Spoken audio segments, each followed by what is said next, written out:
of the MCI Homes, and today I'll be giving you a quick tour to our actual turnover finish for one bedroom MDU. Let's go. This is your kitchen area. A provision for your washing machine. In your kitchen area, it comes with a granite countertop, base cabinet, overhead cabinet, your kitchen sink, any provision for your range hood.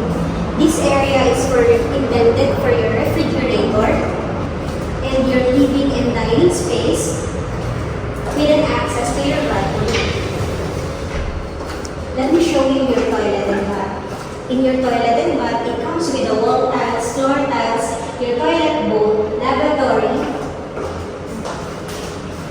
a mirror cabinet, and in your shower area, it comes with a provision for your water heater. Let me show you your bed. This is your bed. If you're interested to acquire any MCI Homes properties, you may reach me to my contact details posted in this video. Thank you for watching.